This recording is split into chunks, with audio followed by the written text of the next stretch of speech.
Last part में हमने देखा था कि मैक्स ने थर्ड मिशन को कंप्लीट कर लिया था, जिसके बाद वो डायलन को बाय बोल के केओस सिटी आ गया था, जहाँ पर उसने लगातार स्काई ब्रिज के लेवल्स को क्लियर करना शुरू कर दिया था, जिसे देखकर सभी लोग हैरान थे। अब आगे तो इस पार्ट की शुरुआत में मैक्स स्काई ब्रिज के लेवल 13 को भी क्लियर कर लेता है, जिसे देखकर सभी लोग उसे चीयर करने लगते हैं। और जो लोग सोच रहे थे कि वो मैक्स से ज्यादा ताकतवर है, वो बहुत ज्यादा घबरा जाते हैं। इस तरफ ये प्रोसेस देखकर कैंगो मानियो बोलता है कि मुझे मैक्स की रिपोर्ट्स को सीनियर को दिखानी होगी।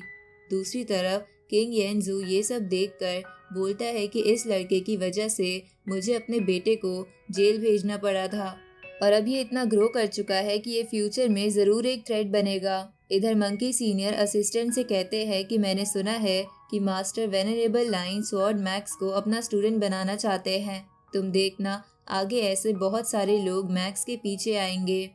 दूसरी तरफ जियानवो यूनिवर्स का बिजनेस हेड और डिफेंस हेड ये सब देखकर बोलते हैं कि मैक्स का फ्यूचर बहुत ही ब्राइट रहने वाला है। इस तरफ मैक्स अपने दोस्तों के साथ पार्टी कर रहा था, जहां इसी दौरान दूसरी तरफ इंसेक्ट क्लैन की क्वीन ये जान के बोलती है कि पास में हमारा नंबर 1 दुश्मन कोडी था, जिसे मारने में मेरे कई सारे सोल्जर्स खत्म हो गए थे, और अब एक ऐसा ही जीनियस फिर से पैदा हो गया है।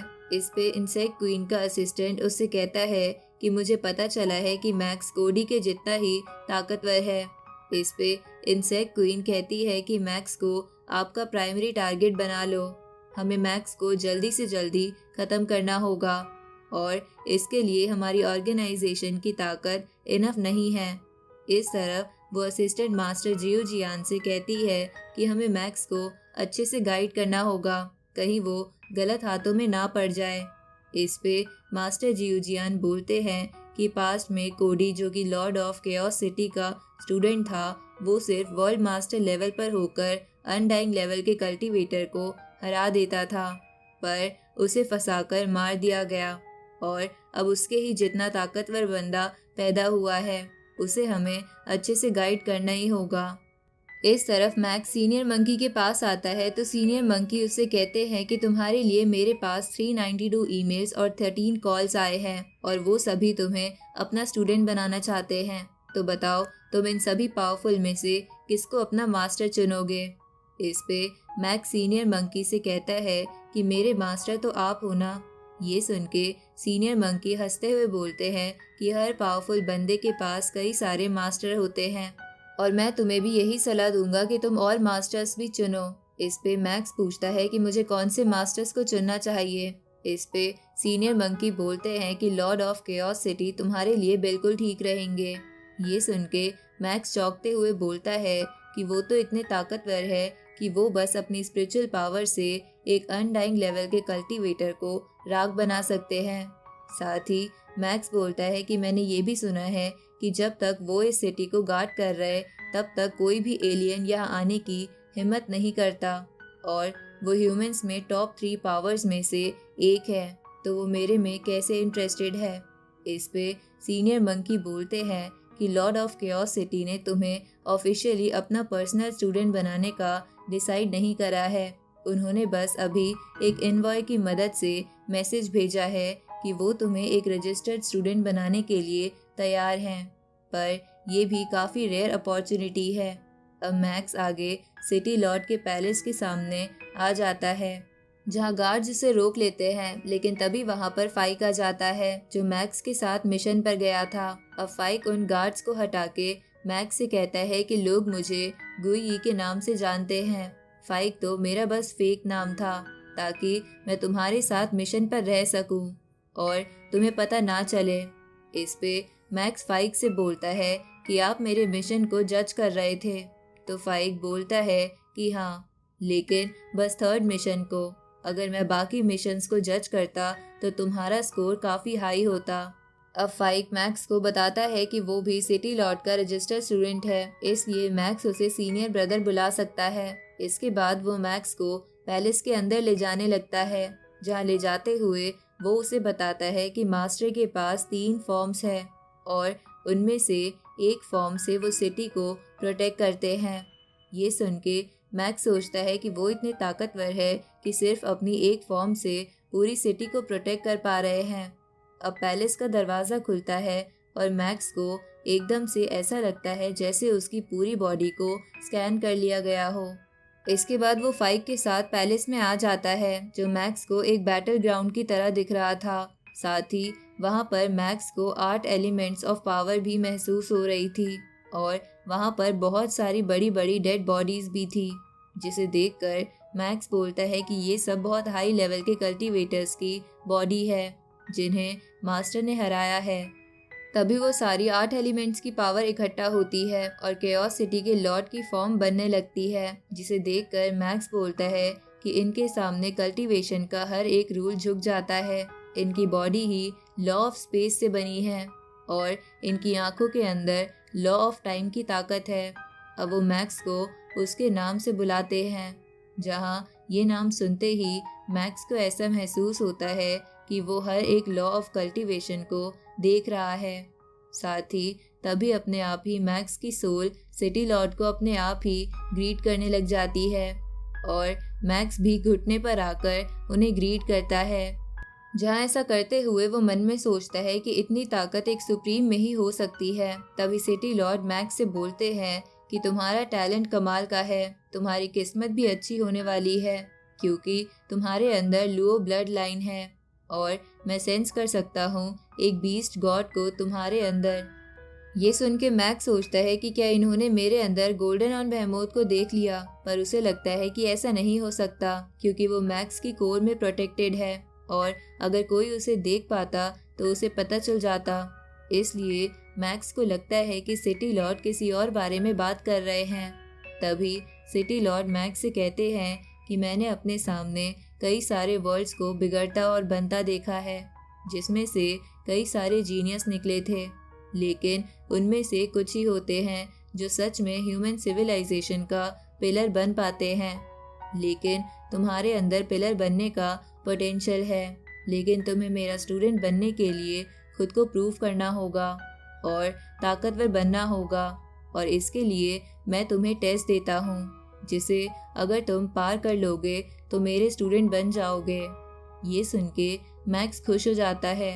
तभी सिटी लॉर्ड मैक्स को बोलते हैं कि तुम्हें टेस्ट में 7 बीस्ट गॉड स्लेइंग टेक्निक के फर्स्ट लेवल को सीखना होगा और इसके लिए तुम्हारे पास 3000 साल है। ये सुन के फाइक अपने मन में सोचता है कि इस टेक्निक को हीलोडुओ नाम के बंदे ने बनाया था और इसमें law of space and gold के बारे में पता चलता है, जिसकी वजह से इसे सीखना बहुत ही मुश्किल है। यहाँ तक कि एक जीनियस था जिसका नाम लियान लुओ था, उसे भी बस ये टेक्निक समझने में ही 3000 साल लग गए थे। तो पता नहीं मैक्स 3000 सालों में इस टेक्निक के फर्स्ट लेवल को कैसे सीखेगा। तभी मैक्स मास्टर से बोलता है कि मैं उस टेक्निक को सीखने में अपना सब कुछ लगा दूंगा। अब मैक्स लगातार उस टेक्निक को सीखने में लग जाता है, जहाँ कई साल बीत जाते हैं। जहाँ मैक्स बताता है कि इतने सालों में मैंने डे एंड नाइट बिना रेस्ट किए इस टेक्निक को सीखने में लगा दिया है। साथ ही इस टेक्निक को समझने में फाइक ने भी मेरी मदद करी थी और इस टेक्निक की वजह से मेरी स्पेस और गोल्ड की समझ बहुत ज़्यादा गहरी हो गई है और मुझे समझ आ रहा है। तभी बबाता मैक्स से कहती है कि जहाँ तक तुम पहुँचे हो वहाँ तक लियान लुओ को पहुँचने में 2000 साल लगे थे, पर तुमने बस ये 100 सालों में कर लिया, जिसकी वजह से मैं बहुत खुश हूँ और प्राउड भी हूँ कि मैंने मीटियोर स्टार के लिए सही दावेदार को चुना है। इसके बाद वो मैक्स से कहती है कि तुम्हें अब डोमेन मास्टर के हो रहे कंपटीशन में हिस्सा लेना चाहिए, जिससे तुम्हारी ट्रेनिंग हो जाएगी। अब मैक्स उस कंपटीशन में पार्ट लेता है और उसका पहला ही अपोनेंट वो बंदा होता है जो पहले मैक्स को नीचा दिखा रहा था। साथ ही वो अब भी मैक्स से बोलता है कि तुम भले ही स्काई ब्रिज के 13th लेवल पर पहुंच गए हो, पर फिर भी तुम मेरा मुकाबला नहीं कर सकते क्योंकि मैंने भी बहुत ट्रेनिंग करी है। लेकिन मैक्स उसे बड़े आराम से मार देता है। अब मैक्स उस कंपटीशन के हर एक राउंड को जीत जाता है और टॉप पर पहुंच जाता है, जिसकी वजह से मैक्स के सारे दोस्त उसे चीयर करने लगते हैं। इधर जिस बंदे को मैक्स ने फर्स्ट राउंड में हराया था वो बोलता है कि इतनी ट्रेनिंग के बाद भी मैं इससे हार गया, ये हमारी जनरेशन में कौन सा मॉन्स्टर पैदा हो गया। इस तरफ किंग येंजू प्रिजन के नाम पर गुलछर्रे उड़ा रहा था। तभी उसका एक सर्वेंट आकर उसे बताता है कि मैक्स ने डोमेन मास्टर कंपटीशन में फर्स्ट प्लेस हासिल करा है। ये सुन के किंग येंजू को गुस्सा आने लगता है। इस तरफ मैक्स फिर से ट्रेनिंग के लिए बैठ जाता है जहां उसे 900 साल हो गए थे। तो मैक्स बोलता है कि इस केओस सिटी में मुझे 900 साल हुए हैं, लेकिन बाहर के वर्ल्ड में 3000 साल बीत चुके हैं और मुझे पता चला है कि इस टाइम के बीच अर्थ के ह्यूमंस गैलेक्सी में कई जगह फैल गए हैं। साथ ही उन्होंने अलग अलग जगह रहना शुरू कर दिया है। साथ ही मैक्स खुद भी उस टेक्निक के फर्स्ट लेवल को लगभग सीखने ही वाला था, जिसमें वो बीस्ट गॉड स्टैचू का भी इस्तेमाल कर रहा था, जहां ट्रेनिंग में उसे बहुत दर्द भी हो रहा था। इधर फाइक सिटी लॉर्ड के पास आता है और उससे कहता है कि मैंने मैक्स को हर 10 साल में गाइड करा है और मैं उसकी प्रोग्रेस देखकर हैरान हूँ। उसके पास पक्का एक्स्ट्रा ऑर्डिनरी टैलेंट है, कोई भी चीज़ उसे ट्रेनिंग से रोक नहीं पाई है और वो लगभग फर्स्ट लेवल को सीखने ही वाला है। इधर मैक्स अपनी पूरी ताकत का इस्तेमाल करके फर्स्ट लेवल को सीख जाता है और फिर सिटी लॉर्ड के पास आता है। तो सिटी लॉर्ड उससे कहते हैं कि अपनी टेक्निक डेमोन्स्ट्रेट करो। तो मैक्स अपनी टेक्निक से खुद की बॉडी पर एक अजीब सा बीस्ट कवच बना लेता है और फिर एक ही बार में एक प्लैनेट को डिस्ट्रॉय कर देता है। तो ये देखकर सिटी लॉर्ड बोलते हैं कि मैंने तुम्हें टेक्निक सीखने के लिए 3000 साल दिए, पर तुमने ये टेक्निक सिर्फ 900 सालों में कंप्लीट कर दी है, इसलिए आज से तुम मेरे पर्सनल स्टूडेंट हो। ये सुन के मैक्स उन्हें ग्रीट करता है। तो मैक्स को देखकर सिटी लॉर्ड को अपने पुराने स्टूडेंट कोडी की याद आती है और वो मन में सोचते हैं कि कोडी भी इसकी तरह था, पर मैं उसे बचा नहीं पाया।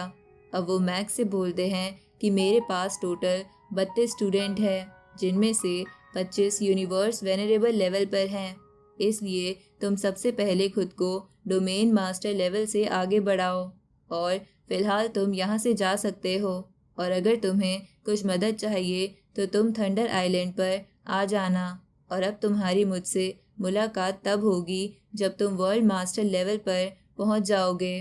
अब ये बोल के मैक्स वहाँ से चला जाता है और इसी के साथ ये पार्ट यहीं ख़त्म होता है।